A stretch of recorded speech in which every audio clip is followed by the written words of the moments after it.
People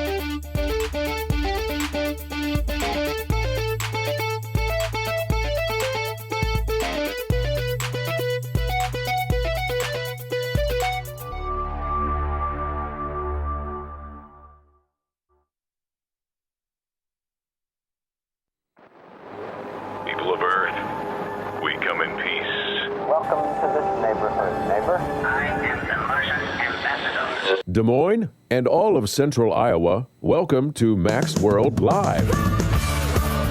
Max World is your world. Every day we talk about the issues and topics that matter most to you. And as always, it's your voice we want to hear in Max World. So join the conversation by calling 515-244-0077. And now, here's the host of Max World Live, J. Michael McCoy. If you're going to follow. All right, 7 minutes after the hour of 4 o'clock on the 4th day of February in the Lord's year 2016. I'm J. Michael McCoy, and this is Max World, heard daily right here, 3 to 5 on The Truth, 99.3. My next guest is Sue Holcomb, and Sue is starting this Sunday at Westkirk Presbyterian Church, 73rd and Hickman, 74th and Hickman. Just north, it's the little blue steeple that pops out of the bare trees right now. In the summer, you can't see the top of the steeple because the trees are all so full. Wonderful church. You know Michael Mudloff. He's on the radio every day here at noon with Chris. They have a great show. Sue is putting on a 7-week series on education. Is that a fair way to put it? Education of the Islamic Yes, you could religion? say it's education. It's an opportunity for you to learn more about Islam. Okay. And there's going to be apologetics taught on how to maybe help someone who's in Islam maybe convert to Christianity, ways to talk to them so we can understand? The mission of Crescent Project is to inspire, equip, and serve the church to reach Muslims with the gospel of Christ. When you go through these sessions, you'll find there's many similarities. There are many differences between Christianity and Islam. And so this gives you a bridge. It gives you talking points. Have you ever wanted to share with someone of a Muslim background your Christian faith, and you weren't exactly sure, what would be the most effective way to do that? No. Well, I have. And as you I'm scared to death of them. Yeah, well, My grandson Luke is 15, and he wants to go to seminary. And for the first time in my life, I don't know if that's the safest route for him to go, the direction this country's going in anti-Christian. That's exactly why we have this opportunity for people. People are afraid of Muslims. Mm-hmm. There is a lot of fear right now. And you see someone dressed that way, maybe it just strikes a little fear in your heart. And we just want you, this is a chance for you to sit down and it's 6 weeks. 6 weeks. There's a half an hour DVD that we go through, and the different topics that you're going to talk about are like the founding of Islam, Muhammad, what's the Quran, basic beliefs, pillars. You'll understand what their basic beliefs are, and it'll just give you I think it'll give you a bridge, a way that you'll be able to have good discussions about what you believe. Okay. Well, Chris, this is your guest. Please carry on. And well, we've had an interesting conversation for the last hour, Sue, and thank you so much for coming on and joining us. And by the way, how are the roads? Is everything dried out there? It is looking good out there. That's good to hear. I've been trapped in here all day, and it was still slick in the parking lot out there when I got here. So, you got something, Frank? Yeah, I'm faced with this because I worship a certain way, and I want my rights to worship that way protected. So I'm very sensitive to religious freedom. That's one of the biggest things that I support. That's who I want to support in the presidential situation, is someone who is about religious freedom. So I understand that we need to be sensitive to the plight of these individuals. So, but where do we draw the line between that and protecting ourselves? How do we balance that How do we balance that fine line? Well, what's your goal I don't know. We don't know each other. Like I am a Christian. I believe that Jesus Christ is the only way anyone will ever go to heaven and spend eternity with God. Well, for example, I worship on the seventh-day Sabbath. Okay. I want that freedom protected. So I understand that we need to have religious freedom or to have free speech. Sometimes we have to protect speech we don't like. It's not free speech if it's only speech we agree on. So sometimes free speech has to be protected even if it's speech we don't like. Mm-hmm. But if we have an enemy who has some desire to do us evil, do we have a right to try to... I'm all about spreading the gospel to all people, but it's like I was talking to Chris earlier. We've got sleeper cells in this country that we know of. The government's following them. They supposedly followed these two individuals in San Bernardino, knew of these people in San Bernardino. Why something wasn't done, I don't know. Political correctness, whatever. I'm suggesting that, yes, we need to reach out to everyone. Everyone needs the gospel. Everyone. The Bible doesn't make no distinctions. Every nation, kindred, and tongue.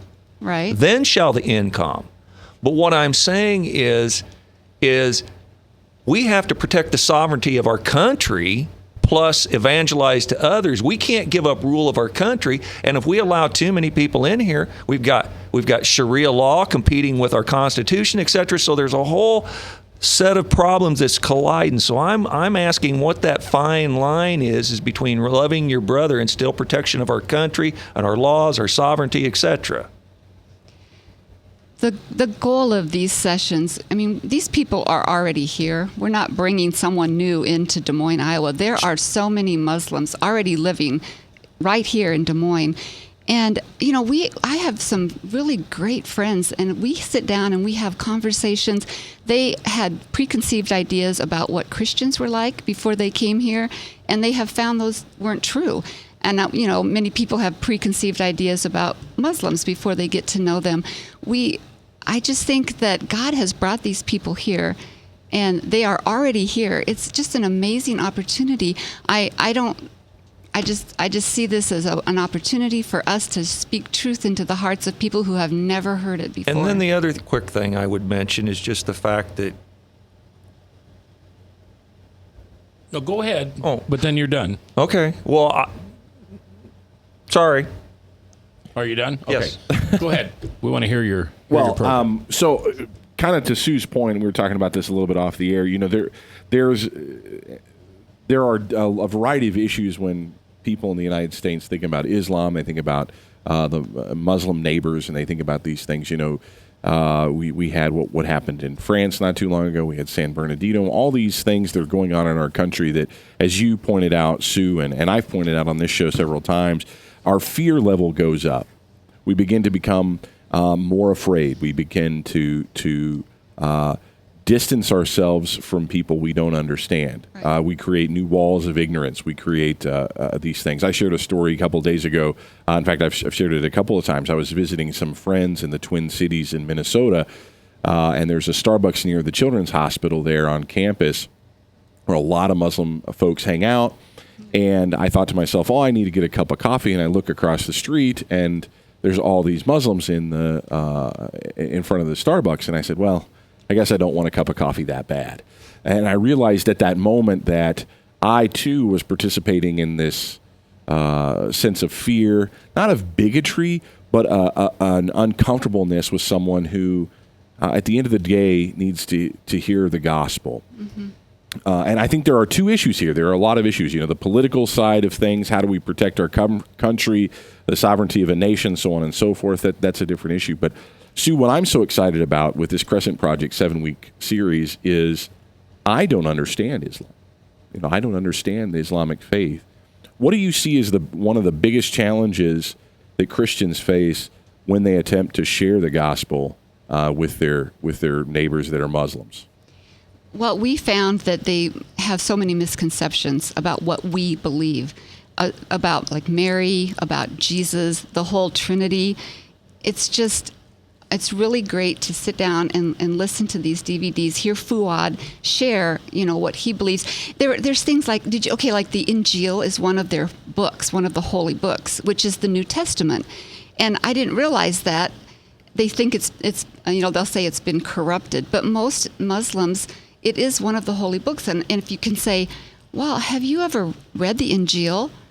No. Would you like one? Oftentimes they'll say yes, because that's one of the holy books. Just things like that I was not aware of at all. It just gave me some really great ways to start a conversation. Yeah, I think a lot of people would find that surprising. I find that surprising. I didn't know that they had a name of it. Would they see, though, an English translation of the New Testament as corrupt, as you would say? Well, I tell you what, you can get an English-Arabic translation for $10. Is that right? You can. And I think it was Michael, was saying he gave one to the girl at the dry cleaners. He said, have you ever read the Injil? And she's like, no. And he had one. And I mean, it's just such a... You'll get so many ideas from these sessions of ways that you can approach somebody and just share some truth. Yeah, absolutely. Well, I'm looking forward to the class. Just to let people know, can they just call the church? Can they call Westkirk to get registered if they still want to for this Sunday? Yeah, if you go to westkirk.org, there's like a little scrolling thing that goes across. If you hit the dots, and it'll pull up the information. Okay, and you perfect. can still come. We have sweetened the pot with a little honey. There's soup at 11:30. We'd love to have people come. Awesome. Yeah, I'm looking forward to it myself. At 12:30. 12:30. Yep, 12:30 for the food. Sue Holcomb is our guest today. She is helping us understand a new 6-week series that will start this Sunday at Westkirk Presbyterian Church, about 74th, 75th, and Hickman, just north of that in Urbandale, on the Islamic faith and how we as Christians can do apologetics with them, could help explain what Christianity is and why they should follow it, and how to do that according to Matthew 28. We'll be back live here in Mac's World on The Truth 99.3.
Credit cards are like grandkids. They love you, sometimes get out of control, and it's fun to get a new one. Who can stop them from piling on? Hi, I'm Tom Coates with Consumer Credit of Des Moines. At the end of the day, you can return the grandkids, but you're stuck paying off bad credit card debt. We'll help you put the fun back into using credit cards responsibly. Right, kids? Yeah! If you need help getting credit cards off your back, call Consumer Credit of Des Moines. Hi, my name is David Burrier, your Hope Coach. I host a live weekly talk show called I've Been There every Thursday afternoon at 5:30, right here on webcast1live.com, and on my weekly radio program Saturday mornings at 10 on Truth Network 99.3 FM. I interview common everyday people who have survived incredible life challenges and who testify to God's faithfulness in the midst of their storms. So join me as we bring a message of hope and encouragement. Everybody needs hope. I know, because I've been there.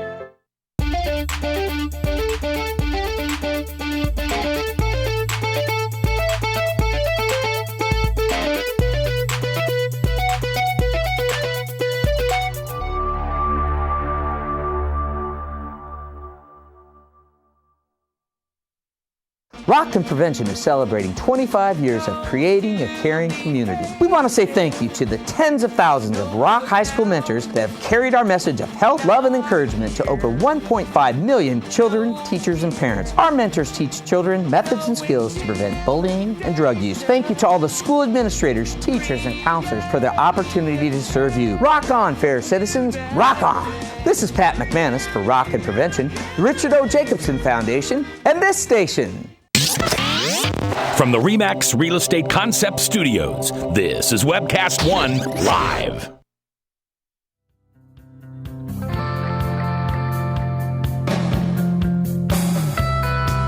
Minutes after 4:21 in the afternoon, 4th day of February. Luke Tim has asked me to ask you guys to read Revelation 20. Do a little homework. He's coming on tomorrow. He's the pastor at Living Faith Lutheran Church in Clive. He's coming on tomorrow, and he's going to he's going to continue his conversation on the study of the book of Revelation. And he said, you think your audience would do a little homework? I said, sure. What do you want him to do? And he said, ask him just to read Revelation 20. So if you get time tonight or tomorrow before the show at 4 o'clock, get a chance to read Revelation 20, and we will discuss the book of Revelation here in Mac's World. Chris Roloff is here. Frank is here. Bob is here. The Service Legends text talk line is up and running at 809-0993, and your voice is always welcome on our landline. Excuse me. Boy, that's funny to say anymore. 515-244-0077. It's your voice we want to hear in Mac's World. Chris has got a special guest today from Westkirk. Crick, I'll let you continue. Oh, sure. Sue Holcomb is our guest today on Mac's World. She is going to be leading us through a 7-week study starting this Sunday. 6 or 7? It's a 6-week session. Oh, and then I'm sorry. The 7th week we have a panel with some a lady and several guys, some from Darfur, some people who are of the Muslim faith who are going to come in, and we'll just have a little discussion time, questions and answers. All right, so it's 7 weeks. 7 weeks then. Okay. Sure. And it starts this Sunday at Westkirk Presbyterian Church. We gather together at the church there on Colby Woods Drive at 12:30 p.m. Soup is going to be provided, so if you want to come, please go to westkirk.org. You can get the details there, and you can find out how to sign up and register. There is still time to do that, even today, so go to westkirk.org now or on your way home. Please don't look at your cell phone while you're driving. Yes, you don't do it. I'm guilty of that. That's why I say that. That's more for me. But starting this Sunday, Sue, we're going to be looking at the founding of Islam, looking at Muhammad, the messenger, and what is the Quran, kind of some basic stuff. But you said something in the break that I think is really fascinating, and that is throughout the country, throughout the world right now, we are seeing and hearing reports of Muslims coming to faith, Muslims coming to know Jesus. And they're doing it's occurring in some less than typical ways, right? Some less than traditional experiences, not maybe the experience that I had or the experience Bob had. Interestingly enough, it's very similar to the experience that Mac had of how Mac came to faith as well. But Muslims are coming to faith through visions and dreams. Is that the story? You've heard these stories as well? I have. We've supported a missionary with Frontiers, and they have had many times they've had people tell them that Jesus spoke to them in their dreams. And even in this session, this DVD series that we're doing with Bridges, there's a man who tells his story, and he's actually at a church, and he has a vision. He sees Jesus talking to him, and before he comes to Christ. And I truly believe that the Lord is reaching people that way. In fact, I often pray that that Jesus will give dreams to the people that I care about and love, who I have been sharing with. And you shared with me also in the break that some Christians have a hard time with it. They have a hard time believing that that's a means, that's an authentic means of coming to faith. And I can kind of sympathize with that if they might feel that way, simply because... Bless you. Wow. Sorry, we don't have a mute button in here. Because if I was going to lie to you, it would be really easy for me to say, hey, I had this dream last night that I converted to your faith. Embrace me and welcome me into my home. And I think Christians, maybe like Mac or other people who have a fear towards Muslims, myself included, I find myself being afraid of Muslims that I see around the community. When I hear these stories, it does raise up doubt to me. What would you say to someone like that has that doubt? We can't live that way. You can't be afraid. These people's lives are changing, and if they are lying, then that's between them and God. We have to reach out to them. We're talking about eternity. They will be lost in hell forever without Jesus. And so I'm willing to take that risk. I am willing to let the Lord be God of all. I had an international student lived with us for a while, and she said to me, my friends tell me that you believe if I don't embrace Christianity, I'm going to go to hell. Do you believe that? Is that what you believe about me? And I said, I would love to tell you always lead to heaven. As you think I'm a good person, I'll go to heaven and you will too.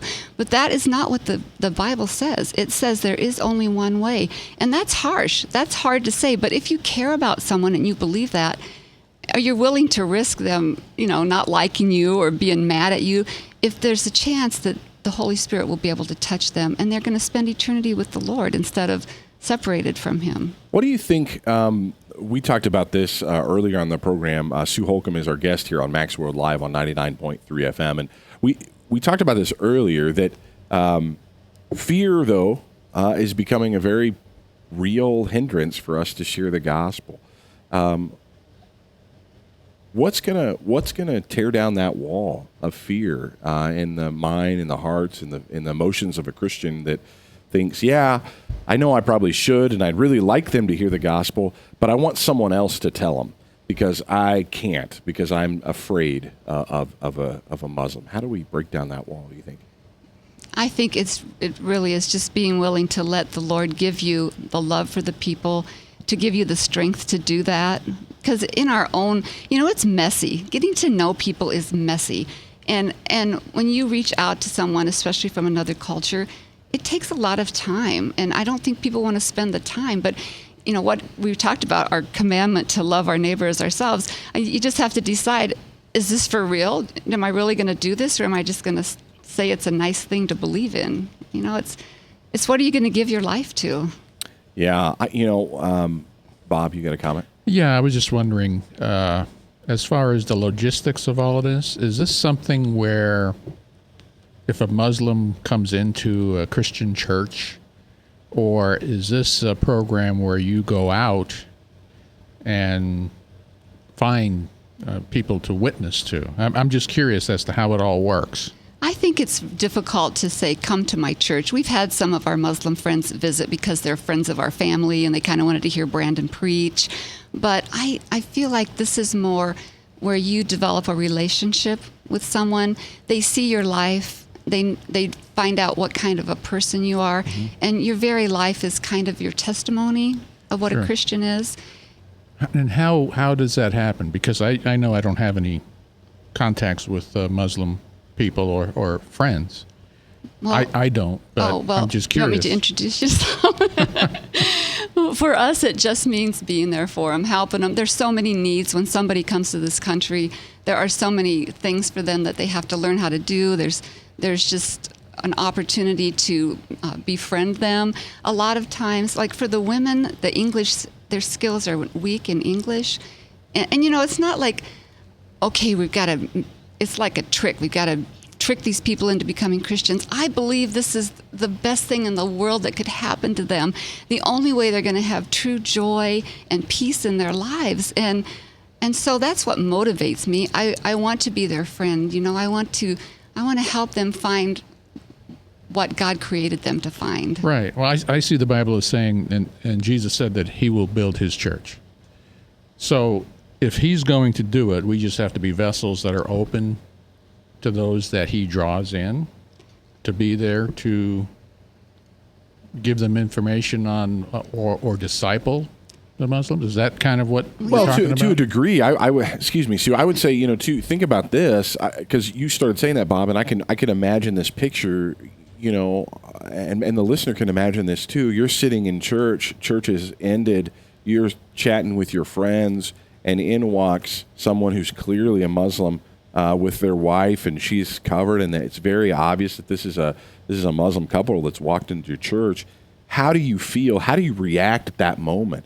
There's a lot of Christians, and I would say myself can be included in that. I'm not condemning or pointing the finger at other people, but if that were to happen, my first inclination might be self-preservation, self-protection, quick run and hide the kids, and the guy who's got his concealed carry permit whips out a gun and points him at him. This is a terrible. If that were to occur, I think we missed the picture. I think we made a huge mistake here. It's not a good witness. Not a good witness is what I'm saying, Bob. You know what I mean? That's probably not the way that we want to react to that. But that's what has excited me so much about this study is I think the first step to being able to be available to serve God in whatever capacity He calls us. I too don't have any Muslim friends, but God, if and when at that time when He brings those people into my life, or I go out and I seek them, or whatever the case may be, if all I've gotten my heart towards a Muslim person is fear and anger and disgust, and they're going to take away my religious liberty, and they're going to take away my freedom, and they're going to destroy America, and that's all I think about when I see them, I'm not going to be able to share the gospel. And I've got to tear down those walls in myself. Because they've been built up, and it's unfortunate that they've been built up. But I think a course like this that's at Westkirk that's starting this Sunday would be a perfect way to change that, and that's why I'm looking forward to it too. And I know there's probably a lot of other Christians that feel the same way. They just don't know what the first step they need to take is to begin to change their attitude towards their neighbors. And Sue, let me ask you this. You mentioned, I can't remember now if you mentioned this in the break, Sue Holcomb is our guest here on Mac's World. She's with Westkirk Presbyterian Church. That Muslims, that anyone that has not come into a living relationship with the Lord Jesus Christ will die and go to hell. I don't like saying that. This was probably about a year or so ago. We did a show here on Mac's World where I talked about how much that's difficult for me to consider. And I often think myself and others, we take the idea of hell too lightly. I think we take the idea that God punishes the wicked lightly. I don't think we take it seriously, or oftentimes we gloat in it and we say, I'm glad that's happening. And I think our hearts need to be softened to that. I mean, that I can tell listening to you and watching your face that breaks your heart too. That these are real people. You have real Muslim friends that you love dearly, and that's not a good thing in your mind, is it? No, I guess it boils down to if you believe God's word. Is that true? Does it mean what it says it means? And actually, we're going to examine that issue. David Platt has a simulcast April 29th. Oh, okay. And that's the whole focus. Jesus is the only way. No matter, that's not popular today, He is the only way. And examining how, with different world religions, that's still what it comes down to. That's also when you scrolling across, if you're on westkirk.org, go over and you'll see that simulcast. It's going to be like 6 hours. Wow. Of prayer and teaching. And I don't know if you've ever read anything by him or listened to him, but I was at Urbana at the end of December and I heard him speak, and I'm really excited about. That's awesome. That's coming up in April, you said? Mm-hmm, yeah, that's 29th. Awesome. But, that's awesome. Well, and we were talking about this also earlier. If you believe, Max was saying, somebody comes to Christ, that might be a danger for a Muslim. It might create, it could be even their life could be at risk. But we were talking about that. What's more important? Of course, I would never want that to happen, but we're talking about eternity. All right, Sue Holcomb is our guest today. She's putting on a 7-week seminar, just a couple hours every Sunday at Westkirk Presbyterian, so you can learn more about Islam and more about that faith. And we'll have her come back here in just a minute, live here in Mac's World on The Truth. 99.3.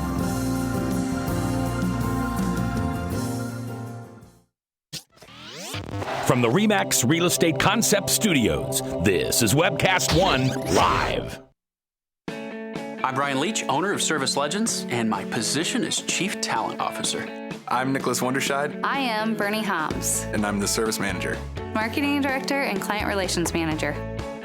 Everything that we do is about ensuring that we exceed your expectations. Our clients are important to us. 100% satisfaction. We're not just focused on heating and cooling. That's the easiest part of our job, actually, is fixing furnaces and air conditioners. Everyone that we come in touch with, we want to improve lives. Bottom line is, we've got our installation guarantees, 25% energy savings guarantee, comfort guarantee, temperature selection guarantee, property protection guarantee. 100% satisfaction guaranteed. Fixed rate or it's free. All of those guarantees are backed up with a 100% money-back guarantee to hold ourselves accountable to making sure that you get what you're after. Just fixing the problem today. If they have another problem 5 days down the road, it's still fixed rate or it's free. We use what's called straightforward pricing. Our technicians are going to give you an exact to-the-penny price on what it's going to take before they move forward with any repair. That way you know what to expect. It's the same price every day. No surprises. If you get off work at 5 o'clock in the afternoon, you come home, you realize that, oh, my furnace is broken. Now you need to call somebody out that night. You shouldn't have to pay more for that. We're guaranteeing service 24/7. We run afternoons, evenings, nights, weekends. We're staffed to work that. Phone rings at 3 in the morning. You'll get one of our representatives answering the phone every time. We're not sending you out to Timbuktu in some call center. It's our Service Legend team members, our mission control team. I'll take a call anytime. And then they answer the phones the same way during the day as they do at night. It's a great day at your service company. How can we make you smile? That's the only way to provide true 24-hour service. When you're able to let somebody actually live in their home safely when they weren't able to do that before, where they don't have to stay up at night and worry about, is the heat going to come back on? Are we going to freeze the pipes? Is the baby in the room next door going to be sick because they got too cold? When you're able to help somebody overcome challenges like that, that's impacting a life. That makes a difference. I get goosebumps thinking about it. I love the team. I love the people that I work with. We have fun, but we work hard. I call them my ambassadors of legendary service. If you could just envision what that is, that's who we're sending to your home. They literally will call in, pick up the phone and call and say, hey, I want to talk to your manager. And I get on the phone, they're like, that technician that was at my house was the greatest technician ever. That's cool to me. We want to brighten people's days. Every person that we have going into the house has gone through an extensive background check. Drug testing, we have a very thorough interview process that 1 out of 140 people make it through. If we promise you something, that's what you're going to get, no matter what. We're here when you need us to protect the safety and comfort of your family. If you're not happy, we're going to make it right. If we're willing to put 100% money-back guarantee on what we do, what type of work do you think we do? Give us a call. We're there for you 24/7, 365 days a year. Enough said.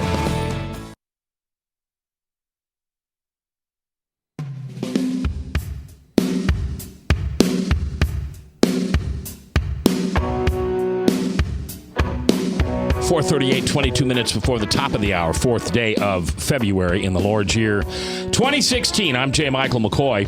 I was telling Susan here in the studio a minute ago, tomorrow we're going to bury a guy who was in my small group, my men's Bible study for about a year. He wandered in about a year ago, and he said, I've been coming to church all my life, but he said, I don't know what I believe anymore. 68 years old. I don't know what I believe anymore. He said, he kind of described how his faith was, and those of us in the class, and we're a pretty serious class. We're a lot like Frank. We study hard and deep. We do not cover surfaces. It took us 3 years to get through Romans. We are now anticipating it will take us 3 years to get through the book of Acts, which we're going to start in the 1st of April. And over the course of time, he understood that he had perhaps been a cultural Christian. Go to church on Sundays, throw a little jingle in the dish. He said he had never witnessed. When we talked about witnessing and teaching him how to be a disciple, he couldn't grasp that.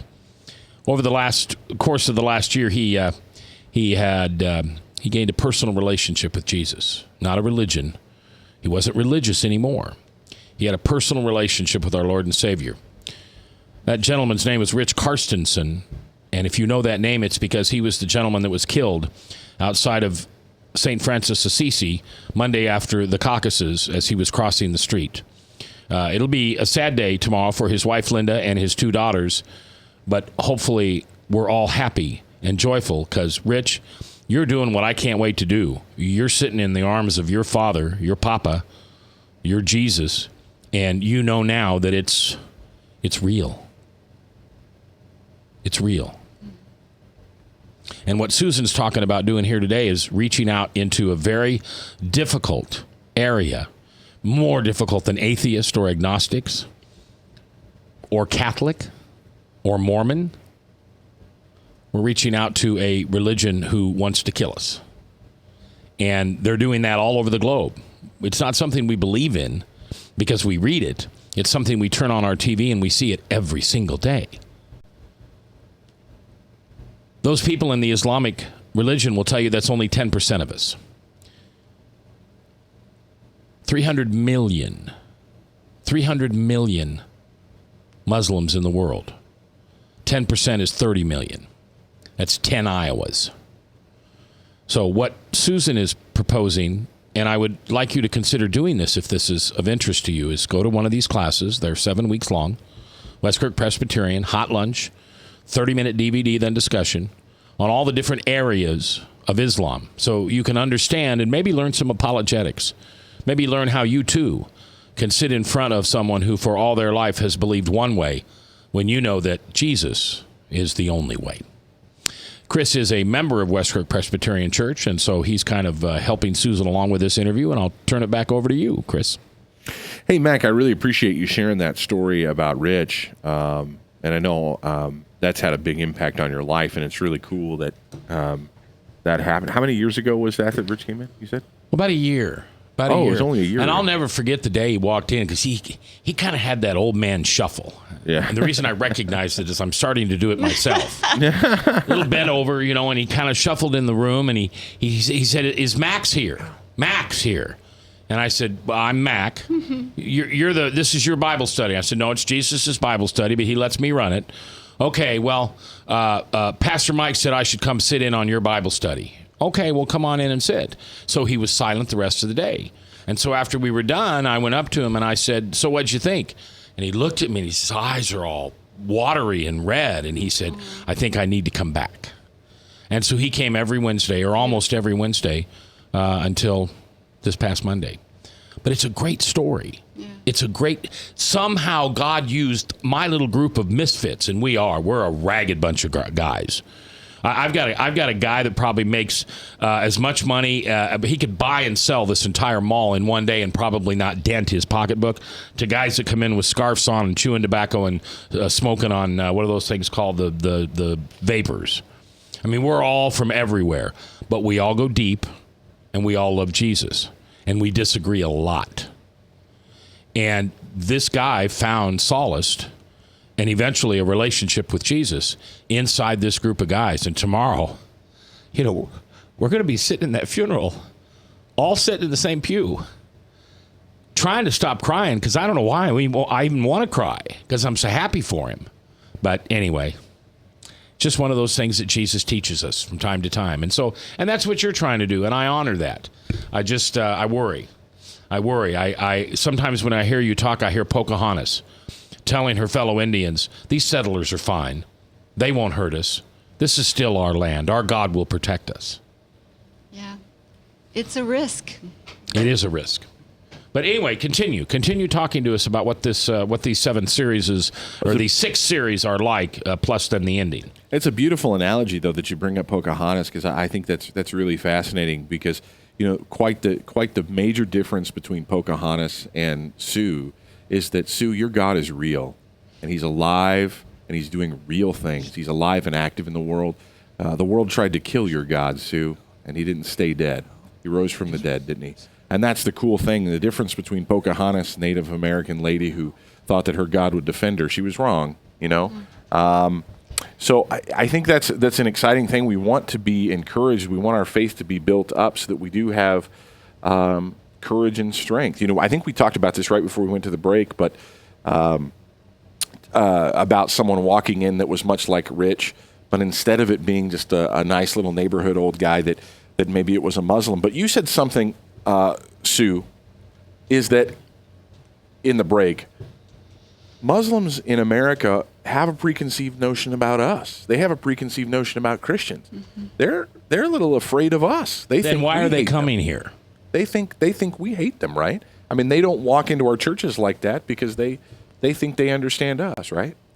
That's true. Well, the guys from Darfur that we've become friends with have come here because they can't live in Darfur. It's not possible. They came here so they could live and not die. And many of them miss Darfur. And actually, people say, I've heard people say that, well, they're not telling you the truth when Muslims say this and this and this. And like we just said, it's a risk. We want people to know the truth about Jesus. And if someone if they have bad motives, we're going towards them in obedience to the command of our Lord Jesus Christ. We are giving them an opportunity to know the truth that will set them free from whatever is a part of their life right now. I'm just trying to be quiet. I don't know. Why are you trying to be question quiet? I want to ask you is, so you're down at Planned Parenthood every day when those people walking in to kill their baby to share the everlasting love of Jesus Christ with them? No, I'm not. I don't even see a similarity there. Well, your goal is to bring people to Christ. Yes. Obviously, a woman walking into Planned Parenthood doesn't have a relationship with Christ. They're about to murder their own child. Well, I would hope. Wouldn't that be a lot safer to bring them to the Lord than it is to bring in and Frank always says, what if I gave you a bag of 100 grapes and I told you they're the best grapes in the world, except one will kill you? Would you even eat one of those grapes? Would you give it to your grandchildren? No, you'd take those grapes and you'd throw them away. But you're saying that you can only share Christ with the people that aren't risky. And so that means that no one else has an opportunity to hear the gospel? I'm just asking what the grief to profit ratio is. Because see, I unfortunately have had the opposite experience from you. The Muslim friends that I have are converted Christians, and they tell me to be afraid, very, very afraid. So, I don't know. Well, we've talked about that with our Muslim friends because we talk about the difference between Christians. Like, we want them to know that just because they live here in the United States, everyone that says they're a Christian is not a follower of Jesus.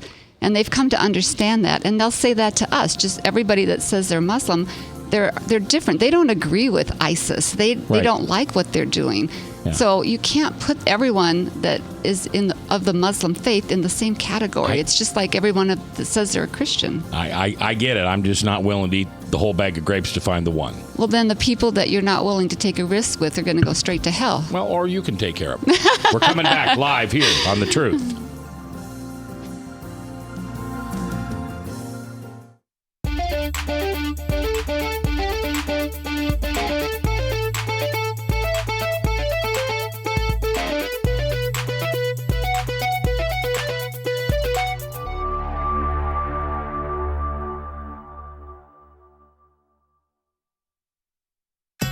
Credit cards are like grandkids. They love you, sometimes get out of control, and it's fun to get a new one. Who can stop them from piling on? Hi, I'm Tom Coates with Consumer Credit of Des Moines. At the end of the day, you can return the grandkids, but you're stuck paying off bad credit card debt. We'll help you put the fun back into using credit cards responsibly. Right, kids? Yeah! If you need help getting credit cards off your back, call Consumer Credit of Des Moines. Hi, my name is David Burrier, your Hope Coach.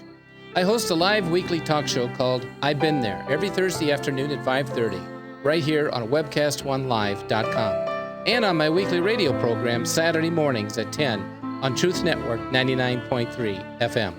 I interview common everyday people who have survived incredible life challenges and who testify to God's faithfulness in the midst of their storms. So join me as we bring a message of hope and encouragement. Everybody needs hope. I know, because I've been there.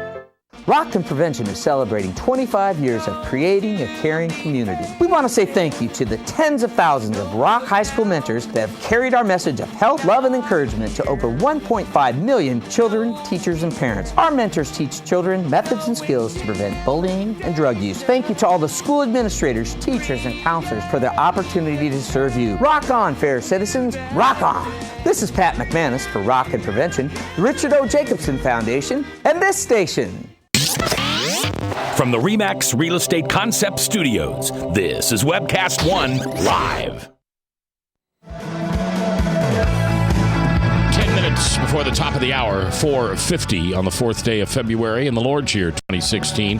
I'm J. Michael McCoy. Tomorrow, Luke Tim will be in the studio from Living Faith Lutheran Church. He's continuing with his study of Revelation, and he's given us homework. Luke, I'm old. I don't want homework. I want the Reader's Digest edition. Well, we don't get to do that. So if you want to read ahead on what he's going to be studying tomorrow and sharing with us, it's Revelation 20. Revelation 20. Read that, and he'll be here around, I don't know what time he's going to be here yet. I just got a text. I literally just got a text from Steve King. Says he wants to stop by tomorrow afternoon and talk about this whole cruise thing. So I've got to discover if I can get Luke maybe to move his time, and so we can have also a conversation with Congressman King. So my guess is that Steve King will not be upset with Ted Cruz. I'm just throwing that out there. That would be my guess. He really can't be, because it was one of his tweets that that's right. He tweeted out. That's right. And so his tweet gave an incredible credibility. Wait, thank you. Because I've talked to a lot of Cruz supporters, and when they saw Steve King do it, it's like, oh, okay. Right. Oh, that's right. I forgot about that. That's going to be really fascinating. Do you know what time he's coming? I've got to figure out Luke first, because King can't come in until like 4:30. So okay. I got to see if maybe we can get Luke in at maybe 3:30, so we have a full hour to get into the book of Revelation. Yeah, no, that would be fantastic. I'd be really excited to hear from Steve. I bet you he might agree with me a little bit. Agree? Oh, I'm sure he does. Congressman King might agree with me. Yeah, no, I'm Let's sure he does. Let's say that again. Congressman Steve King might agree with me. I like that. Yeah, I'm sure he does. Say that again. I'm sure he does. You're a Cruz supporter. 4:51, and Sue Holcomb is here from Westkirk Presbyterian Church, and starting this Sunday, you're invited for lunch. And then a 30-minute DVD, and then some conversation on how to witness. Is that a fair term? How to witness to people of other religions. Specifically, this 7-week series is on Islam. Scares a lot of us. I've been honest about that. And then I listen to some of the things I say, and I hear this voice inside of me going, "You're a bigot, Mac. You're a bigot." And then another voice, I hear Pocahontas saying, "Come on, Indians, let's trust these settlers. They won't do anything to our land. They'll love us." So I don't know. It's a hard time for America. It's a hard time for my 15-year-old grandson, Luke, who I have brought up in the Lord. Well, his mother and father brought him up in the Lord, but Grandpa encouraged it a lot. And he's been on 3 of Tom Urban's missions to Salt Lake. Yeah. And he learned apologetics against Mormonism. By the way, Mormons in their native land of Utah are not as friendly as they are in the great state of Iowa. I know. I've heard that. And now I'm scared to death if I want him in 3 years to commit 7 or 8 years of college and then seminary.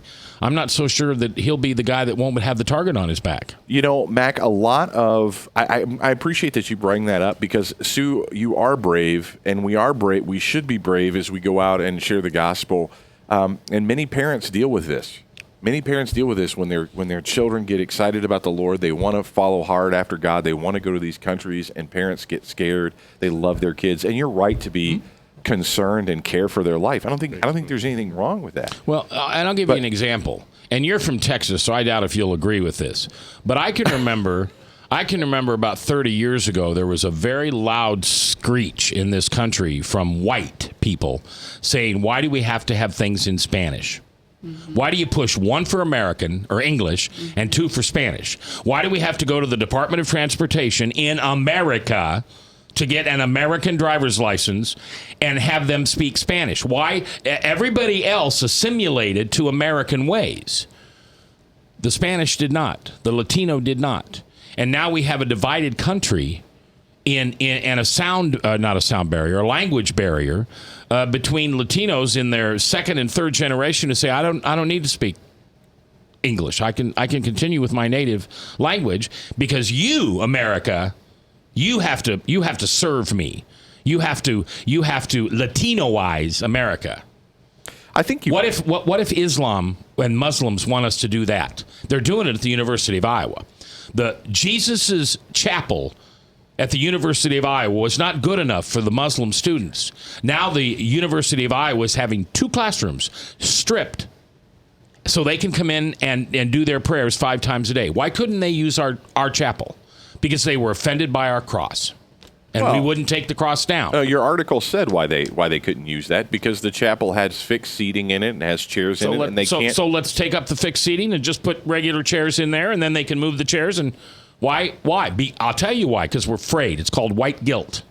We're afraid that we'll be called bigots and racist. But we've got two sets of fear, right? We have the fear that says we're going to compromise and we're going to do whatever the Muslim that comes to our country wants us to do, and we've got the other fear of Christians that says the real solution to the slippery slope that you outlined in the first hour is the gospel of Jesus Christ. I really appreciate that you brought up Pocahontas as the example, because you accused me of being just like Pocahontas and saying, sure, bring the white men into our country. Yep. The natives will be fine. They'll assimilate with us. I have one major difference between me and Pocahontas. The God of the Native American is not real. The God of the Native American is a false idol.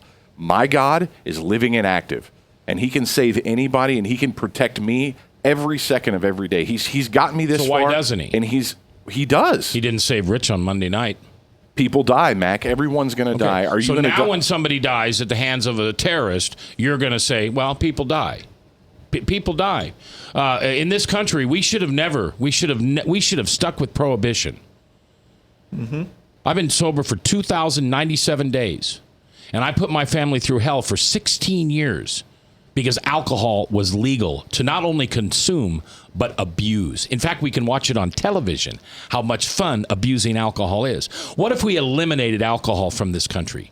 People would still drink. People would still hurt their families. People would still beat their friends and neighbors and kick their cat, Mac. But they wouldn't do it with alcohol. The law, that's fine. That's fine. Wouldn't do it with alcohol. That's and there's fine. no constitution that says you have to have alcohol. There is a constitution that says you get freedom of religion.